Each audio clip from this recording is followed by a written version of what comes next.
स्नेहर्स art of teaching या चॅनलवरती आपल्या सर्वांचं स्वागत आहे. विद्यार्थी मित्रांनो, जे विद्यार्थी ज्यांचं डीएड झालेलं आहे, बीएड झालेलं आहे, अशा सर्व विद्यार्थ्यांकरिता आनंदाची बातमी आहे. आनंदाची बातमी म्हणजे जी शिक्षक भरती आलेली आहे, या शिक्षक भरतीमध्ये सुद्धा तुम्ही अर्ज करू शकता. आणि जी सरकारी नोकरी प्रत्येकाला पाहिजे असते आणि जे आपण स्पर्धा परीक्षेचा अभ्यास करत आहोत, तर यामध्ये सुद्धा आपण स्पर्धा परीक्षेच्याच या अभ्यासाच्या माध्यमातून आपण जे व्यावसायिक शिक्षण घेतलेलं आहे, या व्यावसायिक शिक्षणाच्या माध्यमातून आपण या ठिकाणी सरकारी नोकरीमध्ये जॉईन होऊ शकता, रुजू होऊ शकता, तुमची निवड होऊ शकते. तर विद्यार्थी मित्रांनो, ही जी बातमी आहे, ही बातमी अत्यंत महत्वाची आहे आणि आपल्या सर्व विद्यार्थ्यांसाठीचा हा महत्वाचा सुद्धा व्हिडिओ असणार आहे. कारण एनव्हीएस आणि केव्हीएस यांच्या शिक्षक भरतीच्या ज्या जाहिरात आलेली आहे आणि त्याची अर्ज प्रक्रिया ही आजपासून सुरू झालेली आहे, त्यामुळे अत्यंत महत्वाचा हा व्हिडिओ आहे. तुम्ही जर डीएड बीएड झाले असाल तर विद्यार्थी मित्रांनो, आपल्या चॅनलला सबस्क्राईब करून ठेवा, जेणेकरून संध्याकाळपासून किंवा उद्या पण जे काही पुढे येणारे जे व्हिडिओज असणार आहेत ते कोणत्या पदासाठी कोणती पात्रता असणं म्हणजे आहे, नंतर त्याची फीस किती असणार आहे, वेगवेगळे पद आहेत, त्यात तुम्ही फॉर्म भरू शकता का, अर्ज भरू शकता की नाही भरू शकत, या संदर्भात संपूर्ण माहिती आपण आपल्या चॅनलला कायमस्वरूपी देत असतो.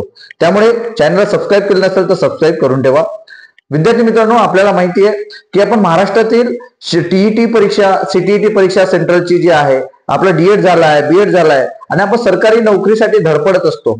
मग सरकारी नोकरीमध्ये धडपडत असताना जी पोस्ट येईल, जी जागा येईल, त्या जागेसाठी आपण अर्ज करत असतो. काही असे विद्यार्थी आहेत, काही म्हणजे 80% असे विद्यार्थी आहेत जे डीएड बीएड झालेले विद्यार्थी जे स्पर्धा परीक्षेचा अभ्यास करत आहेत आणि त्याच माध्यमातून ते विद्यार्थी सीटीईटी पण पास आहेत आणि टीईटी पण पास आहेत आणि आता वाट बघत आहेत की टेट परीक्षा झालेली आहे आणि त्याचा रिझल्ट सुद्धा लागलेला आहे. तर पवित्र पोर्टल कधी सुरू होणार आहे याची वाट बघत आहे. हे लक्षात घ्यायचं आहे की पवित्र पोर्टलच्या माध्यमातून तुम्ही जर रुजू होत असाल किंवा निवड होत असेल तर तुमची महाराष्ट्रासाठी निवड होते आणि एनव्हीएस केव्हीएसच्या माध्यमातून महाराष्ट्राच्या बाहेर तुम्ही देशात कुठेही तुम्ही त्या ठिकाणी निवड होऊ शकते. पण दोन्ही नोकरी हे सरकारी नोकरी आहे, एक केंद्र सरकार, एक राज्य सरकारची. विद्यार्थी मित्रांनो, आपल्याला गाव सोडावं लागेल, आपल्याला राज्य सोडावं लागेल, हे सुद्धा लक्षात घ्यावं लागेल जर सरकारी नोकरी पाहिजे असेल तर. मग आपल्याला व्यावसायिक शिक्षण झालं आहे तर मग व्यावसायिक शिक्षणाच्या त्या पात्रतेनुसार जर एखादी पद येत असेल तर त्यासाठी सुद्धा आपण अर्ज करीत असतो. कारण जर आपण गेल्या 5 वर्षापासून किंवा 8 वर्षापासून अभ्यास करत असेल आणि आपल्या हा पदरी जर निराश येत असेल तर सुवर्ण संधी आहे. तुमचं जर डीएड बीएड झालं असेल तर ही एनव्हीएस केव्हीएसच्या जागा आल्या आहेत. जागा किती आहेत तर 14,967 हा पूर्ण जागा आहेत विद्यार्थी मित्रांनो. मग यामध्ये टीचिंग आणि नॉन टीचिंगच्या पण जागा आहेत. मग तुमचं डीएड बीएड झालंय तर तुम्ही टीचिंग साठी अप्लाय करू शकता, नॉन टीचिंग साठी पण अप्लाय करू शकता. मग फीज किती आहे तर याची फीज आहे 2300 पासनं, म्हणजे 2300 पासनं तर 1500 पर्यंत तुमची फीज आहे. प्रोसेस फीस सुद्धा आहे आणि तुमची अप्लिकेशन फीस सुद्धा असणार आहे. मग यात एक लक्षात घ्यायचं आहे की प्रोसेस फी किंवा अप्लिकेशन फी जर 2,500 रुपये आहे, यात तुम्हाला सांगतो गरीब तळागाळातील होतकर विद्यार्थी धजावत नाही. त्याच्या मागचं कारण काय, 2,500 रुपये फीज आहे. मग मी पास होऊ शकत नाही, माझा अभ्यास झालेला नाही, त्यामुळे कॉम्पिटिशन कमी होणार आहे, हे सुद्धा समजून घेणं गरजेचं आहे. म्हणून जे महाराष्ट्रातील आपले सर्व विद्यार्थी आहेत, डीएड बीएड झालाय तर आवर्जून 2,500 किंवा 2,700 रुपये जे काही लागणार आहे ते फीज भरा. या कॉम्पिटिशन मध्ये तुमचं यात काही ना काहीतरी होऊ शकते, गेल्या अभ्यासामध्ये तुमचा या ठिकाणी फायदा होऊ शकते. विद्यार्थी मित्रांनो, हे समजून घेणं अत्यंत महत्वाचं आहे. मग या ज्या जागा आहेत या पीजीटीच्या आहे, टीजीटीच्या आहे, पीआरटीच्या जागा आहेत विद्यार्थी मित्रांनो. जे डीएड झालेले विद्यार्थी आहे, बीएड झालेल्या विद्यार्थ्यांना फायदा होणार आहे. मग यात सायन्स बॅकग्राऊंडचे विद्यार्थी असतील, फिजिक्स, केमिस्ट्री, मॅथ, तुमचं एमएससी झालं असेल, तुमचं बीएससी झालं असेल, तसेही विद्यार्थ्यांना बायोलॉजी, केमिस्ट्री, मॅथ स्पेशलायझेशनचे जे सब्जेक्ट आहेत त्यासाठी सुद्धा तुमचा काय होणार आहे, फायदा होणार आहे. नंतर इंग्लिश झालं असेल तुमचं तर इंग्लिश सुद्धा त्या ठिकाणी तुमचा फायदा होणार आहे, म्हणजे यात तुम्हाला अर्ज करता येणार आहे. म्हणून याचं जे क्लॅरिफिकेशन आहे त्या पुढच्या व्हिडिओमध्ये मी तुम्हाला सांगणार आहे की किती पद्धतीच्या जागा आहेत, त्यासाठी लायबल कोण आहे, पात्र कोण आहे, डीएड वाले कोणत्या पदासाठी पात्र आहेत, बीएड वाले कोणत्या पदासाठी पात्र आहेत, एमएससी झाले असेल तर कोणत्या पदासाठी पात्र असणार आहे, तुम्हाला स्पेशलायझेशन मध्ये तुमचे विषय कोणकोणत्या विषयाच्या जागा आहेत, त्या संपूर्ण जागा आणि सर्व जो लेखाजोखा आहे किंवा जे पूर्ण वर्णन आहे हे आपण पुढच्या व्हिडिओमध्ये आपण बघणार आहोत. त्यासाठी चॅनलला सबस्क्राईब करायचं आहे, व्हिडिओ संपूर्ण बघायचे विद्यार्थी मित्रांनो, जेणेकरून तुम्हाला याचा फायदा होणार आहे. कारण येणारा काळ हा शिक्षकांचा सुवर्ण काळ आहे. भरती नाही आहेत असं म्हणू नका, कारण आपल्याला माहिती आहे ही आता जर भरती होईल टेटची, म्हणजे टेटच्या माध्यमातून भरती होईल, 30,000 पदांची जर भरती झाली, नंतर हे 14,000 पदांची भरती, EMRS ची पुन्हा 10,000 पदांची भरती म्हणजे 30 महाराष्ट्र शासनाच्या भरती, हे 14,000 44,000 झालं.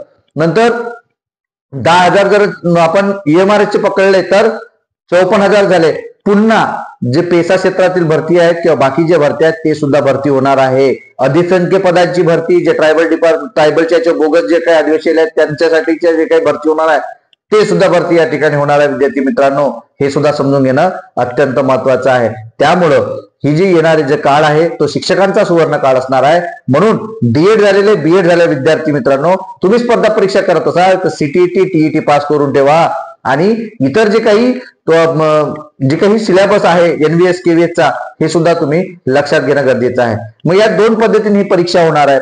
परीक्षा कशी होईल तर दोन पद्धतीने परीक्षा होईल. जर टायर 1 टायर 2 म्हणजे प्रथम परीक्षा, मुख्य परीक्षा, आणि 3 वर्षानंतर या एवढ्या जागा आलेल्या आहेत. म्हणून ही सुवर्ण संधी आहे. 3 वर्षानंतर एवढ्या जागा, आणि ती 2 जागा एकत्र, म्हणजे कोणत्या, NVS च्या आणि KVS च्या जागा, हे लक्षात घ्यायचं आहे. हे दोन्ही जागा मिळून 14,967 जागा म्हणजे 15,000च्या घरात या जागा आहेत. विद्यार्थी मित्रांनो, एकीकडे पोलीस भरतीच्या 15,000 जागांसाठी किती कॉम्पिटिशन आहे, दुसरीकडे आपण 15,000च्या या कॉम्पिटिशन मध्ये एकदम कमी आणि फीज सुद्धा जास्त असल्यामुळं विद्यार्थी भरत नाहीत.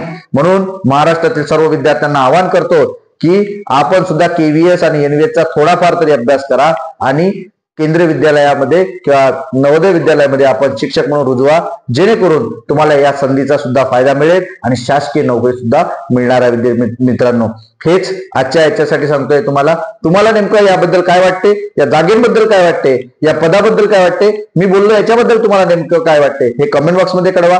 आणि माझ्या या चॅनलला मात्र सबस्क्राईब करा.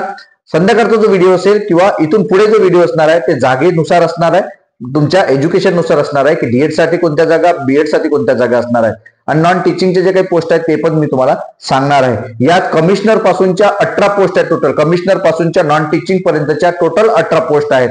त्यामुळे 18 पोस्टचे आपण विश्लेषण या व्हिडिओच्या माध्यमातून करणार आहोत. त्यामुळे चॅनलला सबस्क्राईब करा.